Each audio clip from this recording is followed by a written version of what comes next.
we'll go into the Detroit territory then, and could you give us like sort of like an overview of the Detroit territory? I know the heyday was sort of like maybe early 70s, and then by 74 it died off. So sort of maybe like a potted history of Detroit. I know you maybe went there a couple of times over the years as well to battle the Sheik or whoever else it may have been. I went there only for Vince, only for WWE. Oh, I never went. It was notoriously bad for payoffs.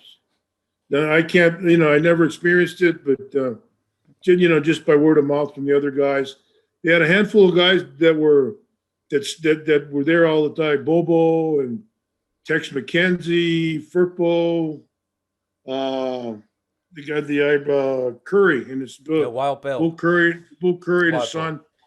Yeah, and a bunch of guys that lived there in Detroit.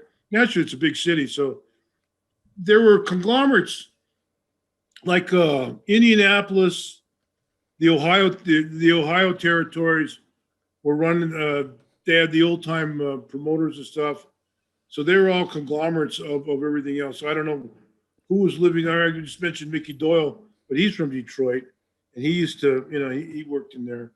But if you look at the old cards, they'd have 30, 35, 40 guys on a card. I mean, they were just, with the Sheik always in the main event and throwing fire and, 1 minute matches and stuff like that, so. What do you believe sort of attributed to Detroit's downfall sort of by the mid-70s? I would have to only guess from hearsay that, all the talk and stuff that's going on would just be probably the Sheik himself, too long holding the belt, like, being the champion, the fire, the minute, 2 minute matches, and of course he had, a lot of talent to carry the rest of the card. But I imagine, when you build up a star, you got your Don Muraco or, your Ric Flair or whoever else built up to go in and face the Sheik, Eddie Farr, the original Sheik, and you go in and you give him 2 minutes, after all that, the people probably, get a little disappointed. If they can predict the main event, after 10 years. Yeah, it's so when throwing the fire. Sorry. So when you were with the WWF, 81 onwards, how often, after national expansion, I should say, how often did the WWF start going to Detroit then? Probably monthly, I'd guess. There wasn't, the territory was so big at the time, it's hard to run programs in there. I remember me and Snuka, when we were hot all over the world, me and Snuka went into Cobo Hall, their normal, and drew a dud. Just it was average for the houses they were drawing at the time. It was maybe 3,000 or 4,000 people. For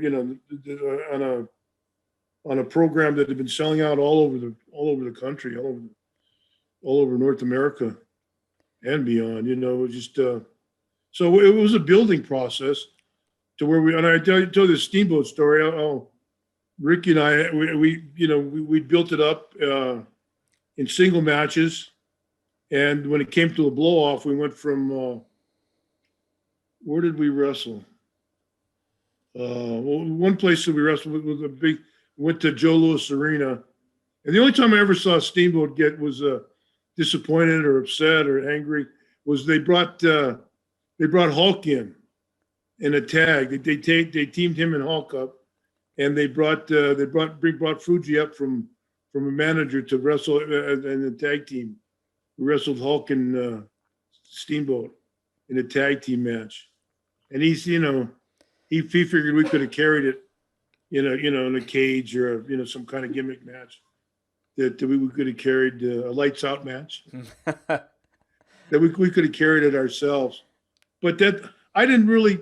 I agree with him, but as far as I was concerned, I was used to getting Fuji a payday after blowing off somebody, or started with Lou.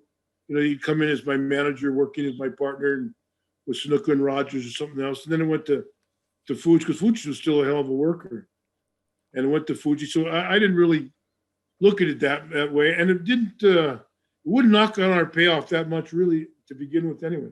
I was have to wonder, why are they paying me that way?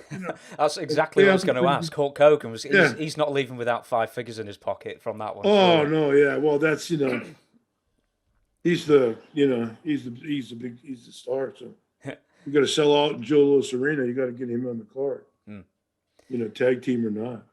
So when did you notice that Detroit was Cobo Hall or the Joe actually starting to sort of pick up to where maybe like Chicago was as far as attendance? And why was Detroit picked as the site for WrestleMania 3? Usually these towns these cities get picked, not towns or cities. They get picked for they do a little bit of romancing with the WWE. They have to go in. I went there the last time I was there. I was in Detroit, was for the Hall of Fame with Fuji was getting inducted, and I was inducting him, and they blocked off all they blocked up 3 nights in a row because we had the movie, we had the movie one night, we had the Hall of Fame the next night, and then the third night we had the WrestleMania. This isn't the one, the number, the WrestleMania 3. This is the one where Fuji got inducted. Yeah, it's like 22. But each night they had buses going from the hotels. I think we're at a Marriott or something a bit out of town. And we have police escorts with on the buses. All the buses that left that went, and they blocked the freeways off, and we just we just have free run from the hotel to the building. So the city was working along with the WWF in sponsoring these events, because it brought in, I think that Joe Louis said like 80,000. Well, and your figures may differ from people that don't like that don't like the figures for WWF. But they're calling it 80,000 attendance, and that brings people from you got maybe 25,000 of your own your local people, Detroit people, but everybody else comes from out of town. It's like a Super Bowl or like a boxing in Vegas or something. Everybody comes from out of town, so there's hotels and restaurants and rent-a-cars, and everything. So it's a big boom for the city. It's a big financial rush for just about everybody concerned with that aspect. As far as WrestleMania 3 was concerned, was there a lot of international fans coming in, do you know, or is that something you wouldn't have really noticed? I wouldn't have known. No. Geez, what did Meltzer say? 70,000, 60,000 now? 78,000, Meltzer said. 78. And he knew that how? Zane Bresloff said it was around 78,000. He was the guy who promoted the event locally, and he said it was more like 78,000. But WWF says it was 93,000 something, which just pipped. Was it the Pope who went there? Yeah. The Pope from New Orleans. Pope in New Orleans. Yeah. Yeah. So they wanted to get a better attendance figure than the Pope, apparently. Yeah, so that's why they arrived at that number. Like John Lennon, they're bigger than Jesus. Yeah.